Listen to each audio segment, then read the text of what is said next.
welcome to the Wednesday wrap-up. I'm Jessica Potts, a business strategist. I release a video weekly to help female service providers understand who their customers are, make sure their products are aligned in the market, and we dive into mental agility. And this week, we are definitely diving into something that is a huge culprit when it comes to moving your business forward, and that is all about self-sabotaging. And I have Debbie here this week who is going to be diving in and talking about 3 areas of self-sabotage that she sees that's negatively impacting your business and how to stop that thought process today so that you can grow as a business owner. Tune in to listen to those 3 areas that may be holding you back from the business that you desire.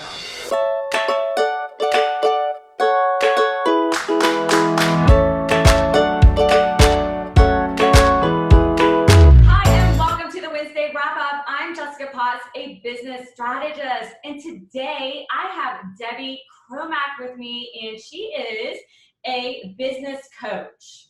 Debbie Cromack is a corporate lackey turned entrepreneurial renegade. She's an international best-selling author and business coach, empowering introverted female entrepreneurs to set up a foundation of their coaching business, implement a replicable sales process that feels good, and replace their corporate income so they can thrive in their business, quit that corporate job, and create a life they fall in love with every day. Welcome, Debbie. I'm so excited that you are here. Me too. Thank you so much for having me. I am honored and I'm so excited to talk with you today. We have met a while ago. We have loved each other's energy, and I'm just thrilled that we're doing this together today. And we are talking about something that is incredible, and a lot of people don't even recognize it within their business, and that is self-sabotage.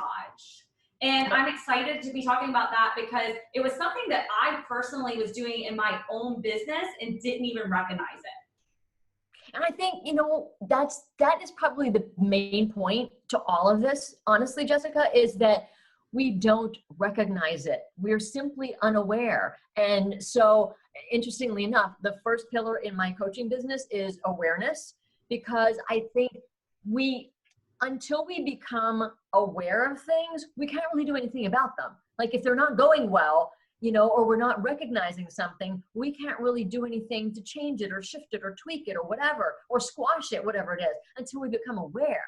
And I think that's one of the big sneaky things about self-sabotage is most of the time we have no idea we're doing it. So a lot of this is let's become aware that we're doing it so we can go, hold on, I know what this is. I know exactly what this is, and I don't want to do this anymore, right? Because that's when we can actually recognize and go, oh, this is how it's impacting my business. Or even this is how it's impacting my life, right? Because we do things in our business and we do things in our life that totally sabotage our growth, our success, our forward propulsion, all of those things, right? And I think it's very important to recognize that. And it's crazy because here we are, we're like, have this big goal coming up or this big project, or we've got to get that proposal out. And we find all these excuses not to do it. And essentially what I found over time was I was actually self-sabotaging myself. You can see the dog over here. I am self-sabotaging myself, and I had no idea that was actually an internal thought process. So can you tell us a little, what does self-sabotage look like? If you have a client, can you give us some examples so that maybe that someone here that's listening can recognize that and start to correct it? Yeah, and it's sneaky. I'm going to actually go through 3 of them, and we'll kind of see how it sort of pops its head up and rears its little ugly face as I go through them. So the first one is imposter syndrome, and I think this is probably one of the biggest ones that so stinking many of us do. And it's so imposter syndrome is kind of if we are successful, right? If we're getting visible and we're getting out there and suddenly we're successful, what is happening is we're going, oh my gosh, I'm putting myself out there and people are going to see me. And they're going to figure out that I'm a complete fraud, right? That I have no idea what I'm doing. So this is kind of a scary realization, right? Because it feeds right back into that subconscious belief of, truthfully, I'm not good enough, right?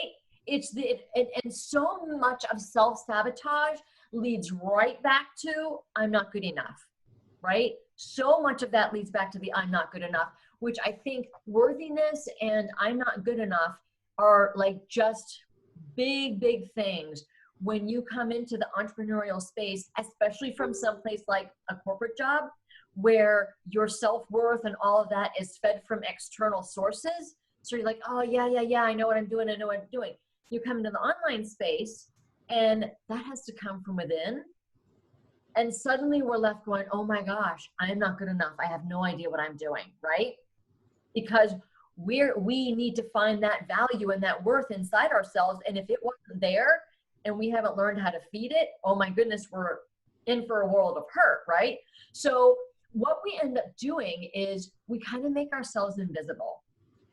And we start hiding because we don't want anybody to see our flaws. We don't want anybody to see that, oh, maybe we could fail, right? And here's the thing. The best way to overcome this is to just kind of say, there are going to be failures. Yeah. I'm going to be judged. Right? The bigger that we get, the more we almost invite the judgment and the criticism and the, whatever you want to call them, the haters or whatever, right? The more that happens, the more we expose ourselves to that. Look, there are no failures. We learn from things. I did a whole post, I think I did a whole live stream on failures, flops, and face plants, because these are the things that happen. And we just kind of have to embrace them and go, okay, this is what it is, right? Because there's definitely going to be people who believe that you have no idea what you're talking about. But here's the beautiful thing about this realization. That's okay. They're not your people, right? They're not who is meant to work with you. So we're just going to let them go, right? There are going to be people who are going to judge us. And if we spend our time and our effort and our energy trying to avoid that judgment, well, that doesn't make any sense. Like, let's forget those people, right? And just move on to the people who are like, I dig you, I like your jam, you resonate with me, I need your help. Those are our people, right? So that's where we want to put our energy and not like worrying about, oh my gosh, if I put myself out there and they're going to see me and like, what if I'm not good enough? There's no such thing as not good enough. Okay. Like we're here, we are doing the work that we were meant to do, and the right people, as long as we're genuine and putting ourselves out there, be you, do you, like just show up in the way that you show up the best and most comfortable, the right people are going to come to you. Without this, I'm not good enough. Okay. Because I always tell my clients, we're just going to put that over on the shelf, right? Because that just doesn't serve us. That belief, which is a very false belief, we're just going to put it over here on the shelf because it doesn't serve us. There's no such thing as I'm not good enough. And here's the thing. When people do this judgment, it is, and you and I have talked about this before. We actually just talked about it before we jumped on here. It is their reflection of themselves, right? That's truthfully what it is. It is them reflecting something in and of themselves, a lack, something. It could be an envy, a jealousy, like, oh, dang, she's just showing up totally real and raw. I don't know how to do that. So what are they going to do? Criticize or judge, right? But we get so fearful of like, I don't want to be out there. So we hide, we make ourselves invisible. And it kind of looks like, in this case, it kind of looks like judging ourselves and trashing our own strategies, right? Changing our strategies repeatedly, right? Changing our strategies like every month because we're like, oh no, this isn't good enough. This isn't like, I need to change it, right? I need to just scrap it and start over. When really, it might just be a tweak that needs to happen, right? Like there's no, like really take a look back and, and if we think about our business, especially when we're in the transition of employee to CEO, right? Corporate to running my own business, you're going to want to look at your business from both viewpoints, from the viewpoint of an employee and then a pullback of the CEO and going, okay, hold on, maybe I don't need to scrap everything. Let me just take a moment to observe my business and see what's working and see what's not working and where I need to just make a tweak or adjustment and not throw the panic button and say, I'm not good enough, this isn't working, I have no idea what I'm doing, right? Because that's just getting us nowhere. And I think it's important that we take that moment to recognize, like, what is it that I'm doing? Do I scrap my strategy every single month and start over? Imposter syndrome, self-sabotage, we don't need to do that. Let's observe our business from that CEO level and say, okay, what's really going on here? Like, do I just need to make small adjustments because I am good enough? I mean, think about it this way. So here's a very good example. A psychiatrist or therapist, whatever you want to call them, right?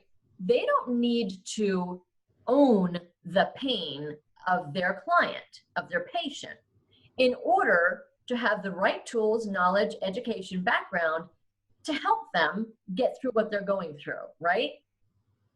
Same kind of thing in the entrepreneurial space.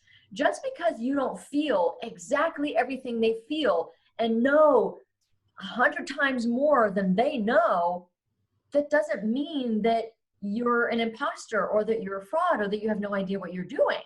Like, we can be growing and working on our own stuff while we're still helping them, right? We don't need to own all of their stuff in order to say, oh, I know how to help you. And I heard this from the get-go when I launched my business, and it was essentially like, you need to be 1 to 2 steps ahead of your client.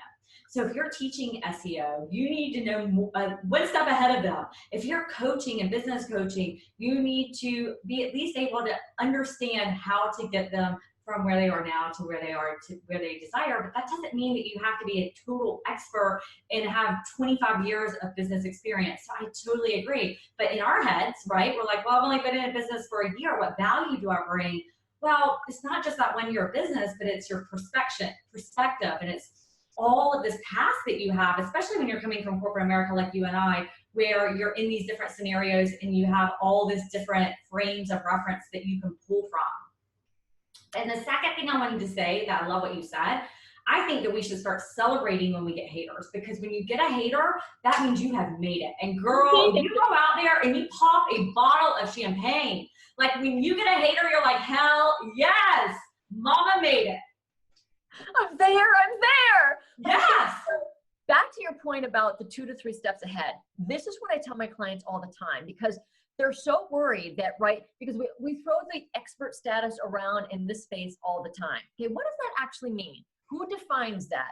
Is it that they're 10 steps ahead of you? Like, where is that? So I'm always telling them, look, can you help the person who's just 2 steps behind you? Because here's the thing, when we come and this is all brand new and all this, we feel like, right, well, I don't know enough to help someone. I need to go learn some more. That's not necessarily true. You know what you know, and you can help someone who's 2 steps behind you.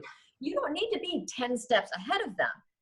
And that person who's 10 steps ahead may not remember what it was like when they were only 2 steps ahead of their clients. And then the pricing thing seems to come in to play, right? Well, if I'm only 2 steps ahead of them, how can I possibly charge that price? But here's kind of what I say. So if you suddenly realize, because you don't know these people, you're getting on a single half-hour call with them, and all of a sudden you think you know them well enough to know, oh, well, I'm 10 steps ahead or 7 steps ahead. So here's the thing. When you learn that you're suddenly 10 steps ahead of that person instead of 2, are you then going to multiply your price times 10? No, you're not, right? So, like, there's so many things that come into play in this whole imposter syndrome, like, right? We just see how it just showed up in a variety of different ways. And that's where I want us to just start being aware and being like, hold on, let's get off the crazy train, right? Yes, and what all this really comes down to, boils down to, is what you mentioned earlier. It's all about that self-confidence.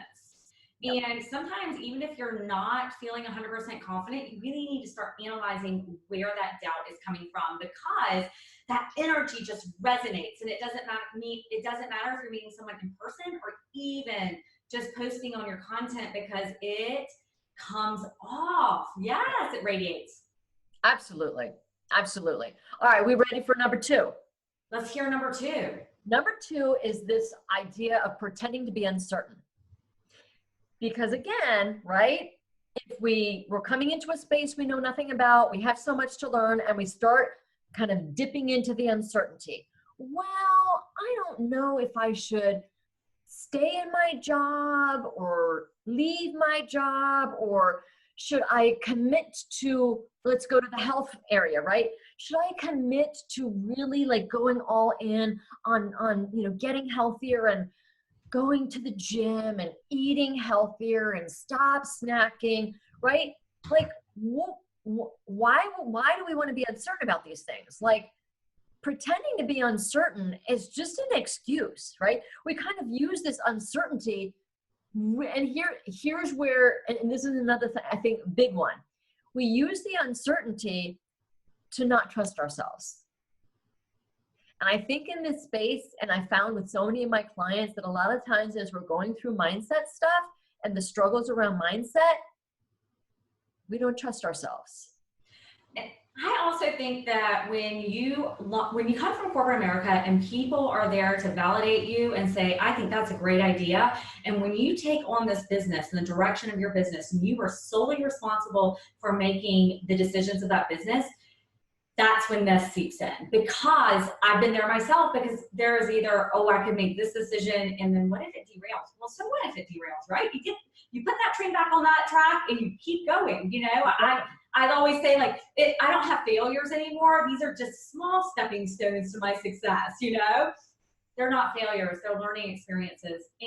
But we want to not, if you don't ever make that decision, you never have to experience success or failure.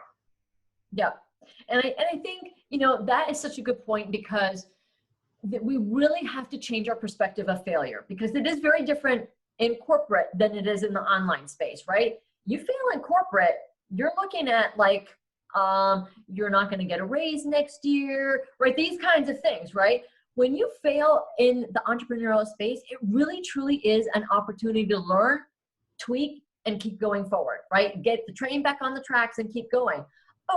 And again, kind of back to what I said earlier about being the observer, right? I'm up here, the CEO, observing my business and going, oh, isn't that interesting? That didn't work very well. Okay, what do I want to do about that? Do I want to shift it? Do I want to change it? Do I want to scrap it? Maybe if I look at it from the CEO level, it truly is something that needs to be scrapped. If I'm working on it for 9 months, and throughout the 9 months, nothing has happened with whatever this particular thing is, okay, then let us be mindful and take that CEO view and go, I've been working on this for 9 months and nothing is happening.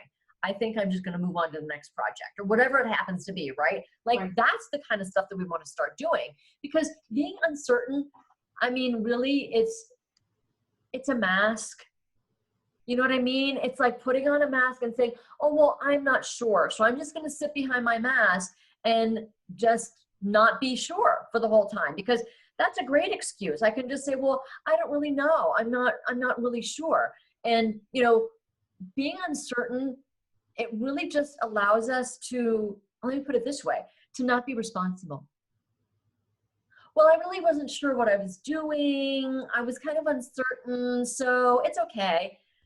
But so let's do a reframe, because I love reframes, because reframes give us so much empowerment. What if we made a decision to say, I am certain. I am going to take better care of my health. Boom, decision made. Let me take actions, right? Yes, I am planning to quit my corporate job around this time period, right? Because sometimes we got to like make a little wiggle room for stuff. But if we give ourselves some, some direction and kind of an intention of this is when I'd like to do it, and we make a decision, like that removes uncertainty. That is so much more empowering than wearing the mask of uncertainty and just saying, oh, well, I'm not really responsible for it because I was just uncertain at the time. That's just an excuse, And, I don't know if you've ever read any of these books like Grow and Think Rich, but, a lot of them, it's all about clarity. And when you're getting very, very clear and you're putting dates and times of specific things of what you want to get accomplished, things start to come in place. When you get that clarity, everybody else starts to align to that clarity. And I feel like it's just aligned with what you're saying right now. Yep. Because, and that's the thing, right? It's like you give it direction. It's like you say, oh, okay, here it is. This is the path, right? And then we have something to go towards, because the uncertainty just leaves everything wide open. Well, nothing's going to happen if everything's wide open, right? If we don't make that decision and say, this is the decision, now I know what action to take, because the action that I'm taking is going towards the decision I just made. If we make no decision and we just claim uncertainty, then what action do we take? We don't even know, right? It allows us, again, to be irresponsible and loosey-goosey and just be like, oh, well, I don't really know. I mean, it's so funny. How are we going to move forward in our business, right? Exactly. And, I recently had someone I was speaking to, and she was like, well, I've been wanting to lose weight, but then I just started thinking, well, I'm going to have to get new headshots. I'm going to have to buy new clothes. I mean, she had so many excuses for losing weight. I'm like, first of all, you get new clothes. Hello. Who is excited about that? And I'm like, but I don't know what you think about that way. I want you to actually think about it in like a health sense. Like, it's about you're making a decision about the longevity of your life. And it was interesting, the thought process behind it, because she didn't want to make that infinitive decision. She was essentially self-sabotaging herself by creating all of these negative connotations and beliefs in her head that was holding her back. Yep. And the funny thing is too, one of the things that I say a lot to my clients is prove it. Prove that these things that we're creating in our heads, right, are the things that are absolutely going to happen when you make that decision to do blah, blah, blah, whatever it is, right? If you can't prove it, then there's a chance that it's not going to happen. Whether it's, fear related, right? Usually it's fear related, right? Let's go back to the first one. Well, if I make myself visible, someone's going to judge me. Prove it. First of all, yes, maybe that's going to happen. But second of all, you don't know that that's going to happen, right? I mean, the people who come to you and resonate with you, and then you do your mindset work and say, I'm going to attract these people to me, they're going to be the people who like me and resonate with me. And you have no way to prove that they're going to judge you. Right? If you can't prove it, then there's a chance that the opposite is true. Right? I mean, that's plain and simple. So I always say, run it through that filter. Whatever it is, can you prove it? If you cannot, then let's just move on. Yeah. All right, so number 3. All right, let's hear the third. Let's hear number 3, the third one. Because I think this one is another big one, and I'm going to throw it in there, I think especially with women. Because we're heart-centered, because we're loving, because we're caring. So it's this idea of, if I struggle, it will keep me relatable. Right? I mean, if you think about that, if I struggle, it will keep me relatable. So if I'm successful, if I'm wealthy, my friends aren't going to relate to me anymore. What are we going to talk about if suddenly let's make it big. I'm making $1 million a year and they're still stuck making $30,000 a year. Well, first of all, at that point, you need to up-level your friends. You know what I mean? Like, you should be surrounding yourself with what you desire and want, and putting people around you that are obtaining those types of things. Just as I know. Absolutely, right? But when we're doing the self-sabotage, we're not thinking that way.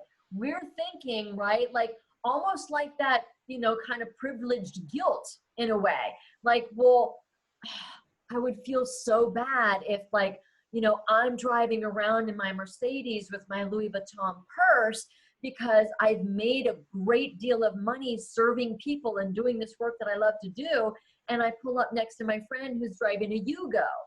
You know what I mean? It's that feeling of like, well, they're going to look at me and they're going to, again, kind of back to, they're going to judge me. And now I think I'm better than them. And what are we going to talk about? Total self-sabotage. So what do? We play small and we don't grow because we think, well, I don't, it's almost like that fear of success. Like, but my life is going to be so different when I reach that level, if I reach that level. So it's almost like we hold ourselves back and don't go for that level because we're so afraid that suddenly we're not relatable anymore. But to your point, let's kind of think about, how do we surround ourselves with the people who are going to thrive off of the energy that we want to get to? And, maybe not necessarily leave old friends behind, but how do we make new friends who are saying, dang girl, yes, let's get in that vibration together, right? So that we're all growing and learning and lifting each other up. Like, don't dim your light because you're so afraid of losing friends or losing family members because you're being successful. I mean, what are we doing in this business, right? We want to be successful and making great money and doing work that is impacting another human being, and it's all beautiful.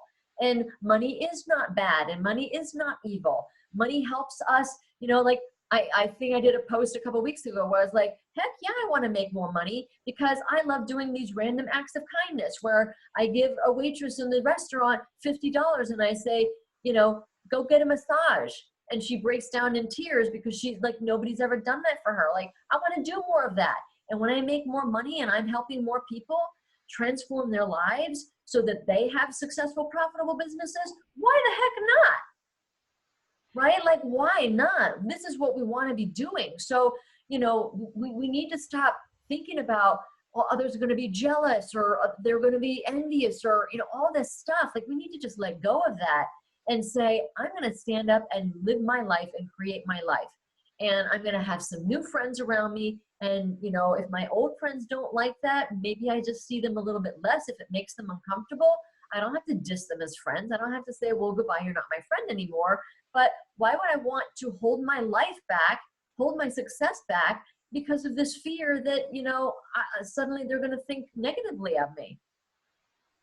I love Sarah Blakely. So Sarah Blakely is the founder of Spanx, and she recently was on Forbes for or major magazine for being a billionaire.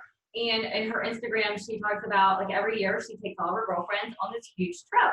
And when she made it big with Spanx, she was able to start doing that for her friends and really helping them. And not only that, I completely agree with you. And the fact of the matter is that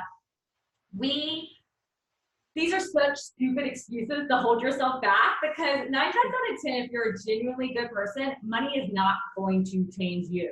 Now, if you were a crap person before, that once you have money and power, you're going to be able to utilize that more effectively, right? In that crap personality. Love that. But the broader and bigger picture is that the more money good people like you and I have, we're able to make a larger impact on the world. So it's not just this small city I live in or this house that I live in or my community. It's me being able to make very, very large donations for me, like Planned Parenthood. I'm a big believer in Planned Parenthood. So for me to be able to give back into the nonprofits, into certain government functions of people that I want to represent our country. So being able to have a larger supply of money, it does give you power in that way, but you can use that power to do good. And there's that negative connotation with people, oh, you just have Wall Street money and you're just greedy. But that's all BS if you want to come down to it. Yep, it is. And so, bottom line with all of these and any kind of self-sabotage we're doing, make a decision to let it all go. And I know that is so much easier said than done, but here's the thing. You're worth the abundance and the life you desire. You are enough. You are here for a purpose. Live out your purpose. Do your work. It's like what they say on the airplane, put your oxygen mask on first. If you want to do the work you want to do and help other people build businesses, be successful, be abundant, girl, you have got to do it for yourself first. Like, that's the only way that it works. You know what I mean? Like, we have to remember this, that, we can't do for others until we first do for ourselves. Like, let's make sure that we're doing that, because then we can make that impact. Then we can make the money because we're out there doing the things that we want to do and impacting lives and transforming lives, right? Focus on gratitude for all that we have. Allow yourself to receive all the things that you want. It's okay. It's safe. It's good, right? Like, we we all self-sabotage at every level of life and of business, right? These things come creeping back to us. So the key is to just be aware. Be aware that we're doing it and make a decision to change it. It honestly, and I know it sounds like, well, that's your answer. That's so simple. Like how can that be the answer? But it is. It's awareness, making the decision and saying that doesn't serve me. It doesn't, so what am I doing? Right? And not in a judgmental way, again, in an observant way, like take a look at what you're doing and see, is this something that's serving me or is it something that's not serving me? Because we all have junk to let go of, right? So let's let go of the junk. Let's let our passion be stronger than all this self-sabotage and all of this fear and become aware of what we're doing. Ask yourself, is it serving me? Is it not serving me? Like, there's your answer. If it's not serving you, let it go, because chances are, and again, I'll kind of go back to the thing. If you can't prove all of this like craziness, then chances are it's not true. So let it go and move forward. I love that. And I think that this really, really resonates with pretty much 100% of business owners, because at some point, even if you're just starting out to made 100,000, you're hitting over that 6 figures, or you're hitting 500,000, or you're hitting 1 million. There's all those different levels, and it's a mindset shift and a change. And a lot of it really comes down to self-sabotaging and that self-confidence and how you're feeling about yourself. Yep. And this is why I think it's so important to talk about the awareness of it, because you're absolutely right. Because at every level, and those jumps, right? We know it's going to come swinging right back around in our face. Self-sabotage, and then we have to deal with it again.